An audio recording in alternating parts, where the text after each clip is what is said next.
ABC News AGT Live requests you all to wear mask properly. Thank you. ABC News AGT Live সবাইকে অনুরোধ করছে mask পরুন এবং অবশ্যই সঠিকভাবে পরুন। যারা হোমে রয়েছে তাদের পড়াশোনার সমস্ত খরচা যারা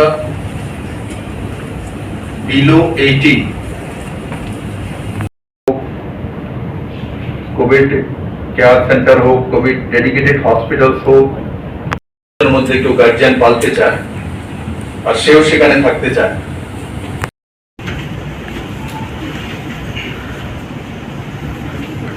যারা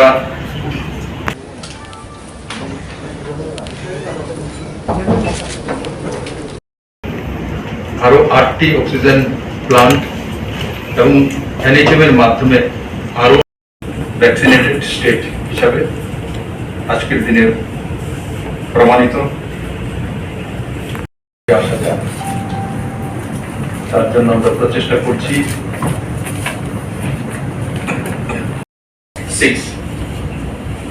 39.60 যেটা ত্রিপুরা সবচেয়ে বেশি,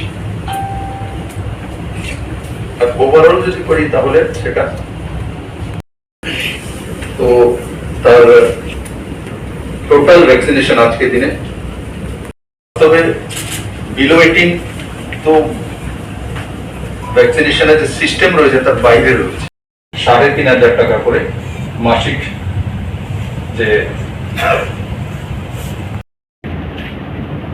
এই স্কিমের এই যে যোজনা, তার মাধ্যমে যারা কোন সার্ভিস তো স্টার্ট করিনি, থাকতেও পারে, কারণ কেউ হয়তো বা অনেক সময় দেখা গেল আর্নিং নাম্বার, অনেক সময় বাবা আছে চলে গেছে, এগুলো বের করতে হবে কি আছে কি করতে, তো ডাটা চলে আসবে, কারণ আমার টোটাল ফিগার তো আছে, টোটাল ফিগার যেমন রয়েছে সেটা বেরিয়ে আসবে।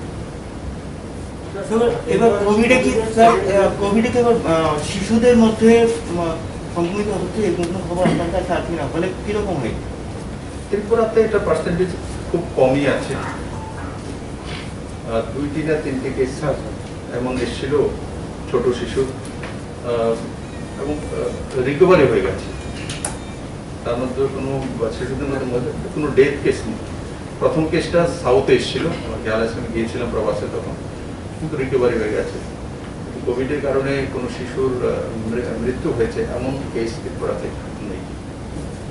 কোভিডের সেকেন্ড ওয়েভে আপনিও বলেছেন যে আগরতলা কোনোরকম এলাকাতেই সবচেয়ে বেশি সংক্রমণটা করা হয়, সেটার জন্য বিভিন্ন মেজারও নেওয়া হচ্ছে। তো রাজ্য সরকার আর কি নতুন করে চিন্তা ভাবনা করছে, মানে এই সংক্রমণটাকে যাতে কোনোভাবে আটকানো হয়?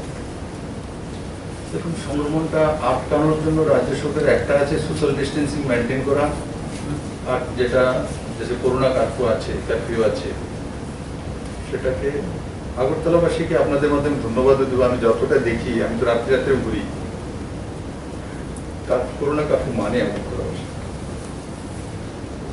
ঠিক আছে, প্রয়োজন হলে বেরোয়, কিন্তু আর সাইন্টিফিক কি এওয়ে আছে সেটা তো পুরো দুনিয়াতে বলা কঠিন কোভিডের বিষয়, কিন্তু যেগুলো সায়েন্টিস্টরা বা ডক্টররা এক্সপার্টরা দিয়েছেন ত্রিপুরাতে আমরা মোটামুটি সেগুলো লাগু করেছি। আর আমাদের একটাই যে আমরা চাইছি এখন আগরতলা কর্পোরেশনে, এবং চালুও করেছি আমরা, আগরতলা কর্পোরেশনে ভ্যাকসিনেশনটা বেশি দেওয়া। আমরা অনেক সময় দেখি যে যেখানে পার্সেন্টেজটা কম আছে সেখানে হেলথ সেন্টারগুলোর মধ্যে না দিয়ে আগরতলাতে দেওয়া হচ্ছে। তার কারণ হচ্ছে কোভিডের যে পজিটিভিটি রেট সেটা আগরতলাতেই বেশি, তার কারণ হচ্ছে আগরতলার পপুলেশন বেশি। তো সরকার সেই দিশাতে স্পেশাল ইনিশিয়েটিভ অলরেডি নিয়েছে, ইনিশিয়েটিভ সেটাই যে ভ্যাকসিনেটেড তাড়াতাড়ি করে দেওয়া, আর আগরতলার জন্য স্পেশালি করা হচ্ছে। বিশেষ কোনো পরীক্ষা নেওয়ার বা গণপরীক্ষা করার কোনো কর্মসূচি আছে? এমনিতে ত্রিপুরা সরকার অনেক আগেই হেলথ ডিপার্টমেন্ট থেকে আপনারা দেখেছেন, যখন কন্টেনমেন্ট জোন 3টে ওয়ার্ড হয়েছিল, 2 নম্বর, 21 নম্বর আর 46, এই 3টির মধ্যে আমরা খেয়াল রাখবেন, 3টার মধ্যে আমরা একযোগে 3 দিনে মানে সবার বাড়িতে গিয়ে স্টিকার লাগিয়ে দিয়েছি যে টেস্টিং এর জন্য আসুন, কিন্তু তাতে অনেক সময় দেখা যায় ভয়ে আসতে চায় না। আর জোর করে তো বাড়িতে ঢুকে টেস্টিং করা যায় না। অনেক সময় আমরা লক্ষ্য করেছি যে ক্লাবগুলোর মাধ্যমে আমরা করতে চেয়েছিলাম, তো একটা পজিটিভ পাওয়ার পরে বাকি লাইন পুরো খালি হয়ে যায়। सर, जो आपने अभी स्कीम लॉन्च की है, ऐसा स्कीम आज सेंट्रल गवर्नमेंट में भी लॉन्च हुआ है, शायद वही है या अलग है ये? मुझे सेंट्रल गवर्नमेंट के बारे में जानकारी नहीं अभी। ये राज्य सरकार की तरफ से हमने ये घोषणा किया है और ये संपूर्ण अलग ही है, और सेंट्रल गवर्नमेंट की तरफ से मुझे अभी जानकारी सूचना नहीं আচ্ছা, রাজ্য সরকারের 1000 টাকা করে দেবে প্রতি 7 লক্ষ পরিবার, এটা কবে থেকে শুরু হবে আর পরিবারগুলোকে আবেদন করতে হবে না কিভাবে যাবে? नहीं, আবেদন করে দেবেন অনলাইন। এদের সমস্ত অ্যাকাউন্ট আছে, আমরা ডিবিটির মাধ্যমে অনলাইন পাঠাই। 7 লাখ অ্যাকাউন্ট আমাদের কাছে আছে। আমাদের যারা BPL, Antyodaya, priority house hold, এদের কাছে ইপিডি সিস্টেমের রেশন কার্ড আছে এবং এদের নাম্বার আছে, কনফার্মেশন আছে। আর সঙ্গে সঙ্গে যারা এপিএল এর মধ্যে গরিব আছে 50,000, আমরা এর আগে আইডেন্টিফাই করছি, এদের সম্পূর্ণ নাম্বার, অ্যাকাউন্ট নাম্বার আমাদের কাছে আছে। তো আমরা, আমার মনে হয় আজকে আমি পার্সেন্টেজ দেবো, ম্যাক্সিমাম পয়সা হয়তো বা পৌঁছে গেছে। আচ্ছা, আরেকটা বিষয়, আমাদের রাজ্যে এমন কিছু পরিবার হয়তো আছে যাদের আর তার সঙ্গে সঙ্গে যারা হোমে আছে এবং যারা হয়তো কোনো গার্জেনের কাছে রয়েছে, তাদের 10th পাসের পর 11-12 এই 2 বছরে ওয়ান টাইম একবার ল্যাপটপ বা ট্যাবলেট দিয়ে তাকে সহায়তা করা হবে। কারণ কি আজকালকার দিনে গুগলের জামানা, ইন্টারনেটের জামানা, তো অনলাইনে যাতে তার পড়াশোনা করতে পারে, কোনো ভোকেশনাল সাবজেক্ট হোক, আর সেগুলো টেকনিক্যাল সাপোর্ট যাতে পেতে পারে, তার জন্য রাজ্য সরকার তার ব্যবস্থা করবে। তার সঙ্গে সঙ্গে আপনারা সবাই অবগত আছেন যে রাজ্য সরকার তার আগেই ঘোষণা করেছে যে 579 কোটি টাকা, তার মধ্যে টুয়েবের মাধ্যমে 25 কোটি টাকার কাজ, সোশ্যাল পেনশন 2 মাসের একত্রিত করে 72 কোটি টাকা, মনরেগার মাধ্যমে 332 কোটি টাকা, আর 7 লক্ষ পরিবারকে 1000 টাকা করে ট্রান্সফার, সেটা বিপিএল, অন্তোদয় আর তার সঙ্গে সঙ্গে এপিএল এর মধ্যে যারা নিডি রয়েছেন তাদেরকে ট্রান্সফার করা হচ্ছে। আর খাদ্যদ্রব্য প্যাকেট সেই নিডি পরিবারদের কাছে পৌঁছে দেওয়ার জন্য সেই 7 লাখ পরিবারের কাছে প্রায় 80 কোটি টাকা খরচা, টোটাল 579 কোটি টাকার প্যাকেজ আগেই রাজ্য সরকার ঘোষণা করেছে। আর আজকে যেটা অতিরিক্ত আপনাদের সামনে তুলে ধরলাম সেটা হচ্ছে মুখ্যমন্ত্রী বাল্য সেবা প্রকল্প। আমি আশা করি তাতে আমাদের যে যারা আজকে তাদের পরিজনকে হারিয়েছেন, তো তাদের ভবিষ্যৎ জীবনের জন্য কমসে কম একটা ছোট্ট রাস্তা তো আমরা তৈরি করতে সক্ষম হয়েছি। আর পরবর্তীকালে আরও কি করা যেতে পারে, কারণ অনেক সময় আমরা দেখি যে হায়ার এডুকেশনে কোনো জায়গায় যেতে চাইছে, তো স্কলারশিপের ব্যবস্থা আরও কিছু আছে, সেগুলো ধীরে ধীরে রাজ্য সরকার কিভাবে তাদেরকে সহায়তা সাহায্য করা যেতে পারে বিবেচনা করবে। তাছাড়া আপনারা জানেন যে এডুকেশন অনেকগুলো আমাদের স্কিম রয়েছে, লক্ষ্য স্কিম রয়েছে, সুপার 30 রয়েছে, এগুলোর মধ্যে আপনি সেই ছেলেমেয়েরা যেতে পারে, তার জন্য কোনো এটা অতিরিক্ত করা হয়েছে। কিন্তু যেই স্কিমগুলি অলরেডি রয়েছে আমাদের মেধা ছাত্রছাত্রীর জন্য, তার মধ্যে ওনারা আপনি ভাগ নিতে পারবেন।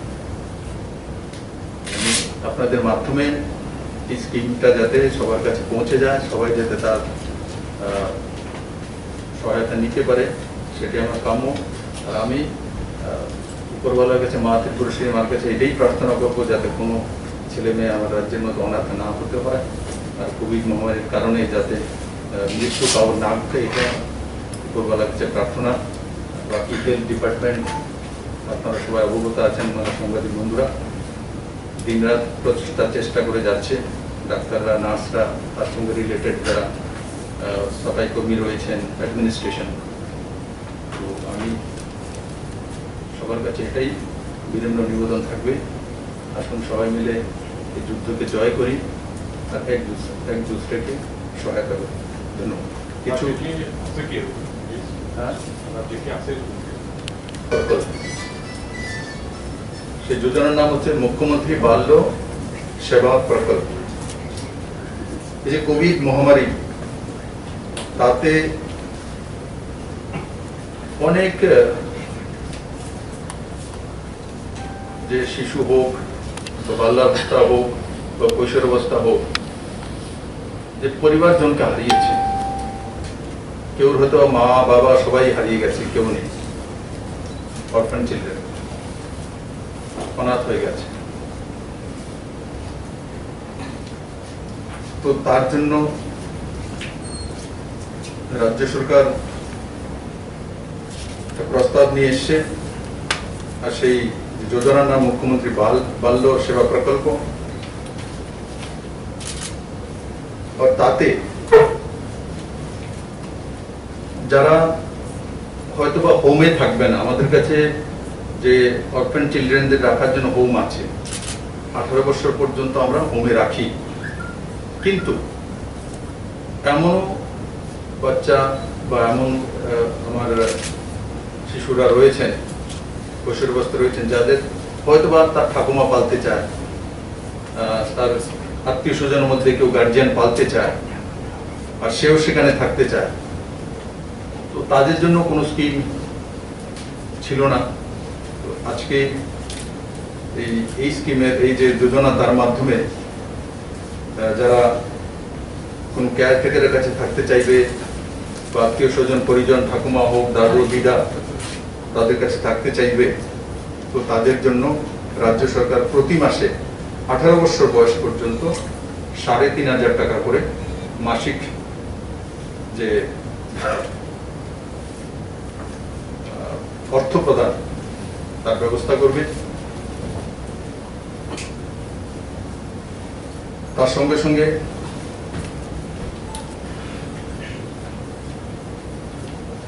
যারা হোমে থাকতে চায়, সেটা তার সমস্ত খরচাদি হোমই বহন করবে, এবং যারা হোমে রয়েছে তাদের পড়াশোনার সমস্ত খরচা রাজ্য সরকার বহন করবে।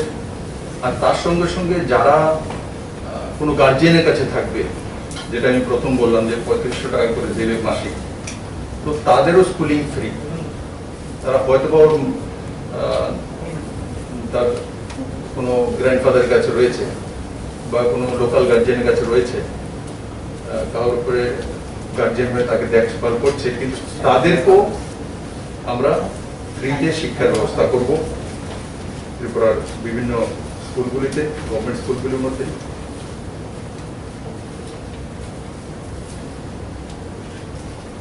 আর যারা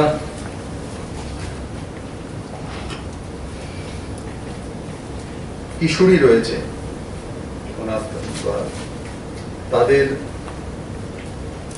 আফটার এডুকেশন,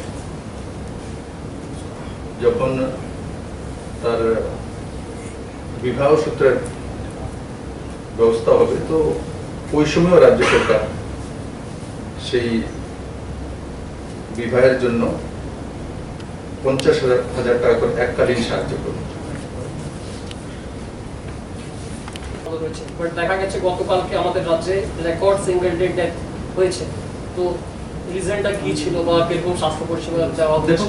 দেখেছি আমরা, তার মধ্যে 7টা জীবিতে আইএলএসএ আছে 3টি না 4টি, আর আইএলএসএ 3টি, আর একটি আরজিএম মানে কৈলাসহরের দিকে হয়েছে কুমারঘাটে, আর একটা বাড়িতে হোমে হয়েছে, আর এই হচ্ছে 13টি আছে।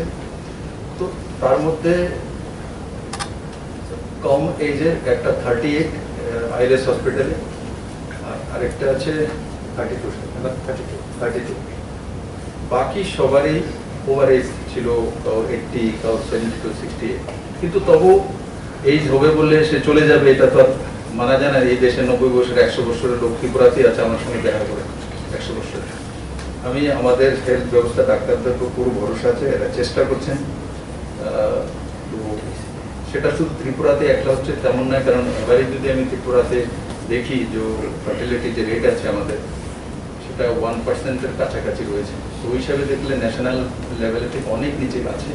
কিন্তু আমাদের স্টেটে এই ধরনের একসঙ্গে 13 জনের ডেথ হয় না বলে আমাদের সামনে এটা বড় ফিগার মনে হচ্ছে। কিন্তু আমি এটাই মানে উপরওয়ালার কাছে, ডাক্তারদের কাছে অনুরোধ করবো বা উপরওয়ালার কাছে প্রার্থনা করবো যাতে কারোরই কোভিডের জন্য মৃত্যু না হয়।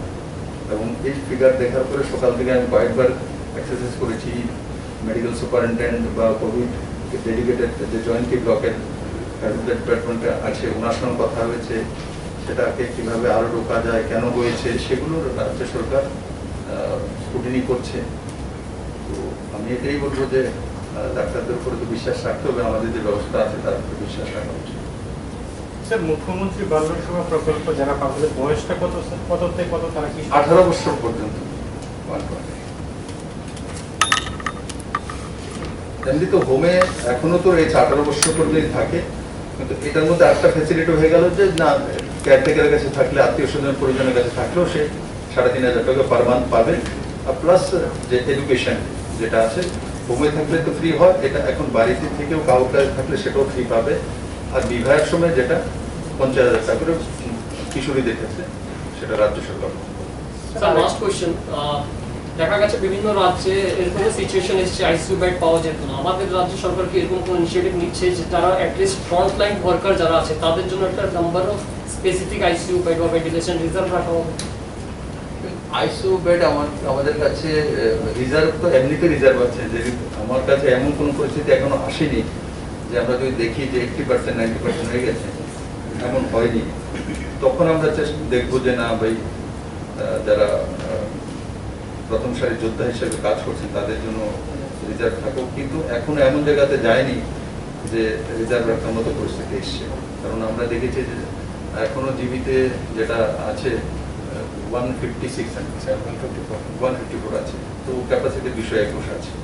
তো তার মধ্যে 26-এর কাছাকাছি তো সে মাইল্ড কেস আছে, আর 46-এর কাছাকাছি মডারেট আছে।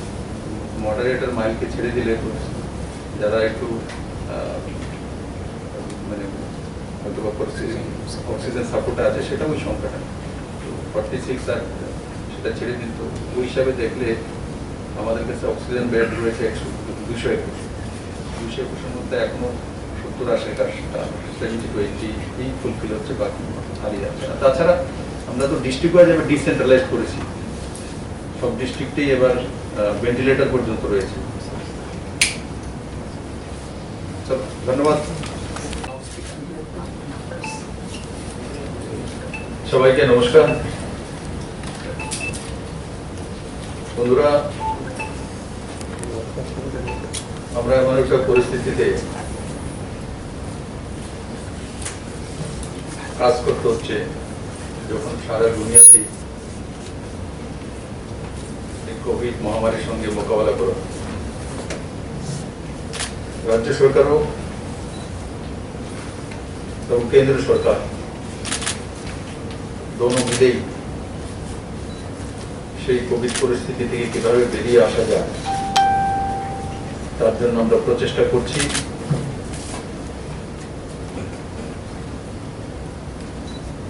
আমরা কোভিডে লক্ষ্য করেছি ত্রিপুরা ভ্যাকসিনেশনে একটা বড় ভূমিকা পালন করছে।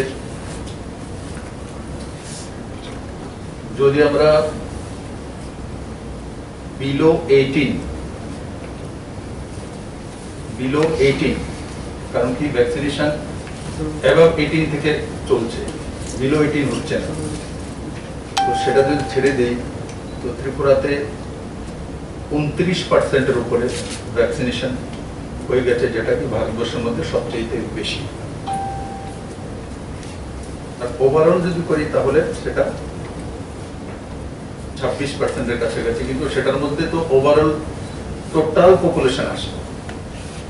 বাস্তবে বিলো 18 তো ভ্যাকসিনেশনের যে সিস্টেম রয়েছে তার বাইরে রয়েছে, তার জন্য ওই হিসাব করলে 39.6 39.60, যেটা ত্রিপুরাতে ভ্যাকসিনেশন বিলো 18 যদি ছেড়ে দিই তো তার টোটাল ভ্যাকসিনেশন আজকের দিনে 39.6, মানে 39.60%।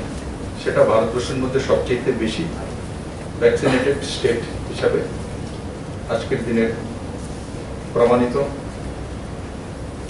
বন্ধুরা, তার সঙ্গে মোকাবেলা করার জন্য সে অক্সিজেন বেড হোক, অক্সিজেন কনসেন্ট্রেটর হোক, অক্সিমিটার হোক, কোভিড কেয়ার সেন্টার হোক, কোভিড ডেডিকেটেড হসপিটালস হোক, ভেন্টিলেটর হোক, এই সবগুলোর ব্যবস্থা রাজ্য সরকার করতে অনেকটাই সক্ষম হয়েছে। এবং সবচেয়ে বড় যে অক্সিজেন প্লান্ট নর্থ ইস্টের মধ্যে, সেটাও আমাদের আইজিএম হসপিটালে প্রতিষ্ঠিত হতে চলছে, যেটা প্রতি মিনিটে 1050 লিটার যে অক্সিজেন সেটা প্রস্তুত করতে সক্ষম হবে। তার সঙ্গে জীবিত 900 লিটারের প্রতি মিনিটে। আর তার সঙ্গে সঙ্গে সারা ত্রিপুরার 8টি ডিস্ট্রিক্টে আরো 8টি অক্সিজেন প্লান্ট এবং এনএইচএম এর মাধ্যমে আরো 18টি প্লান্ট যে ত্রিপুরাতে প্রতিষ্ঠিত করার প্রকল্প বাস্তবায়নের জন্য প্রসেসিং চলছে। আর খুমলুঙে আপনারা অবগত আছেন, সম্পূর্ণ রাজ্য সরকারের পয়সা দিয়ে আমরা একটা অক্সিজেন প্লান্ট খুমলুঙ যে সিএসসি হসপিটাল আছে তাতে আমরা করার জন্য প্রস্তাব নিয়ে এসছি এবং শুরুয়াত হয়ে গেছে। বন্ধুরা, আজকে একটি যোজনা আমরা ঘোষণা করতে চলছি, সেটা এবং তাদের একমাত্র উপার্জনশীল ছেলে বা তারা তিনি কোভিডে মারা গেছে, তো তাদের বিষয়ে কি কোনো চিন্তা ভাবনা আছে? দেখুন, এখন এটা তো যেটা আমরা আজকে ঘোষণা করা, এটা প্রাপ্তবয়স্কদের জন্য। এমন যেটা আপনি বলেন যে মা বাবা আছে অথবা তার পালন পোষণ করার জন্য তার ছেলে বা বউ যারাই আছেন, ওনারা তো কোভিডে আঘাত করেছে এবং চলে গেছে। এমনিতে বৃদ্ধা পেনশন তো ওনারা আশা করি ত্রিপুরাতে বড় মাত্রায় পান। আর বাকি কি কি করা যেতে পারে ডেটা আসবে রাজ্য সরকার সে বিষয়ে দেখবে। আমরা দেখলাম মুখ্যমন্ত্রী নির্বাচনী এলাকায় বাড়ি বাড়ি মানে অক্সিমিটার দেওয়া হচ্ছে, এটা কি অন্য বিধানসভা এলাকাতে দেওয়া হবে? ক্রাইটেরিয়া দেখুন, এক ক্রাইটেরিয়া দেখুন, বনমালীপুরে কোনো সিএসআর থেকেও দিতে চাইছে, তো বনমালীপুরে দিতে চাইছে, তার জন্য মধ্যে করবো আপনি ত্রিপুরা সরকারের তরফ থেকে এই ধরনের কোনো আমরা ডিসিশন নিয়ে আছে আমাদের কাছে। যারা হোম আইসোলেশনে থাকবে তাদের কাছে অক্সিমিটার পাঠানোর জন্য এবং পরবর্তী সময় সেই অক্সিমিটার আবার ফেরত দেওয়া যাবে, রিফান্ডেবল। এমন করে আমরা কোভিড প্রথম যে ঢেউ এসেছে তখনই আমরা সিদ্ধান্ত করেছি। এবং যারাই হোম আইসোলেশনে রয়েছে আমি বলবো যে যাতে আপনাদের মাধ্যমে সে বিষয়টা চলে যায়, স্থানীয় স্বাস্থ্যকর্মীর সঙ্গে যোগাযোগ করা এবং অক্সিমিটার এবং যেটা মেডিসিনের কিট আছে সেটা না পেলেও হেল্পলাইনগুলোর মধ্যে ফোন করা, স্থানীয় জনপ্রতিনিধি আছেন, অফিসার্স আছেন, তাদের সঙ্গে যোগাযোগ করা। আর বনমালীপুরের বিষয় সেটা কেউ সিএসআর থেকে কিছু করতে চাইছিল কিন্তু করতে চায় বনমালীপুরে, তাই আমি ঠিক আছে সেটা করুন। কারণ আজকাল তো আর স্যানিটাইজার বা মাস্ক দেওয়ার জন্য কেউ আসতে হয় না, তাই বলে তো অক্সিমিটারই করুন। তো তার জন্য করোনার সেকেন্ড ওয়েভে বেশ কিছু ওয়েলফেয়ার মেজার নিয়েছে আপনাদের জন্য, বড় অঙ্কের টাকা দরকার। গভর্নমেন্ট অফ ইন্ডিয়া কি এক্সট্রা কোনো টাকা দেবে এই ব্যাপারে, যাতে মিটিগেট করা যায় বা স্টেটের মধ্যে এমনি ফিনান্সিয়াল কনস্ট্রেন্ট রয়েছে, এই বিষয়টা কি হবে? দেখুন, এটা ভারত সরকারের যে ফাইন্যান্সিয়াল অবস্থা আমাদেরকে বুঝতে হয়। ফেডারেল সিস্টেম আছে, ভারত সরকারের অবস্থাও ফাইন্যান্সিয়াল খুব ভালো তেমন নয়। করোনা মোকাবেলা স্টেটগুলি করছে, স্টেট দিয়ে, স্টেটের বাইরে তো আর ভারত নয়, সবগুলি স্টেট নিয়েই ভারত। আর মাননীয় প্রধানমন্ত্রীদের উপর আমাদের পুরো ভরসা আছে। সময়ে সময়ে উনি ত্রিপুরাকে সাহায্য করেছেন। আপনারা জানেন 7th পে স্কেল হোক আর অন্য যোজনা হোক, আমরা যখন পেনশন স্কিম 300, 400, 500 থেকে 1000 একযোগে করেছি, তখনও যে পয়সাটা দরকার ছিল সেটাও ভারত সরকার এই কোনো না কোনোভাবে সাহায্য করেছে। আর এই কোভিড পরিস্থিতিতে আমি কল্পনা করতে পারিনি যে আমরা যে টিনের ঘর থাকলে সে প্রধানমন্ত্রী আবাস যোজনার ঘর পেতে পারে, তার স্পেশাল ক্রাইটেরিয়া করে। মানে বিষয়টাই ত্রিপুরা সরকারের তরফে উঠানো হয়েছিল।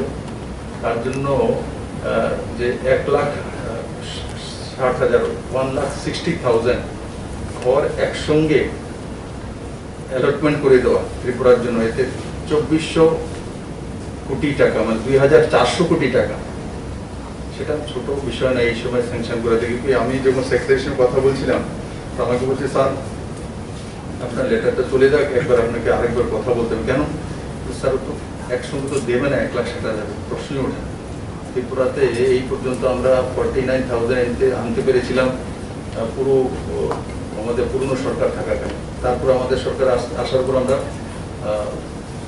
50,000 আনতে পেরেছিলাম 3 বছরে। এটা একসঙ্গে 1,60,000 বড় ব্যাপার। তার জন্য মাননীয় প্রধানমন্ত্রী এবং নরেন্দ্র সিং তোমরজিকে আমি ত্রিপুরাবাসীর তরফ থেকে ধন্যবাদ জানাই যে এটা এই সময়ে এত বড় স্যাংশন করে দেওয়া। সেটা কিন্তু ভারত সরকারের বাজেট থেকেই আসা। আর আমরা দেখি যে কোভিডের সময় বিভিন্ন দপ্তরের মধ্যে কাট করা হয়েছে, শুধু মনরেগার পেমেন্ট কাট করা হয়নি, অনেক জায়গাতে। কারণ কি, হেলথের মধ্যে আমরা দেখেছেন এবার বাজেটও বেশ করা হয়েছে, তো ম্যাক্সিমাম পয়সা হেলথেই লাগানো হয়েছে। আমরাও দেখেছি আমাদের ত্রিপুরাতেও হেলথ ইনফ্রাস্ট্রাকচার অনেক ডেভেলপ হয়েছে। একসময় আমাদের ডেডিকেটেড কোভিড হসপিটাল একটি ছিল, আজকের দিনে 2টি আছে। একসময় ভেন্টিলেটর একটি ছিল, আজকের দিনে 126টি আছে। একসময় আমাদের কাছে অক্সিজেন প্ল্যান্ট নাম তো আসতে ছোট মতো একটা ছিল, আর আইরিসের কাছে একটা ছিল, আর বাকি প্রাইভেট 3টি ছিল। আজকের দিনে কতগুলো অক্সিজেন প্ল্যান্ট তৈরি হচ্ছে। একসময় অক্সিজেন সিলিন্ডার সীমিত 300, 350 ছিল, আজকে 4,000, 4,500 অক্সিজেন সিলিন্ডার আমাদের কাছে রয়েছে। তো অক্সিমিটার আমাদের কাছে তার আগের সময় মানে নাম আছে সামান্য ছিল, কিন্তু আজকের দিনে বড় মাত্রা অক্সিমিটার ত্রিপুরাতে রয়েছে। অক্সিজেন ব্যাগ বড় মাত্রায় ত্রিপুরার কাছে রয়েছে। এইগুলো যে কেন্দ্র সরকার যে সিদ্ধান্ত করেছে তার কারণেই এই ডেভেলপমেন্টগুলো হয়েছে। আর এগুলো কেন্দ্র সরকারের স্কিম থেকে আসে, NHM এর মাধ্যমে ম্যাক্সিমাম এসছে, NHM এর মাধ্যমে এসছে। তো NHM ডাইরেক্ট NHM এর পয়সা কেন্দ্র সরকারে দিয়েছে। স্যার, আপনি বললেন এতগুলো মেজার্স নেওয়া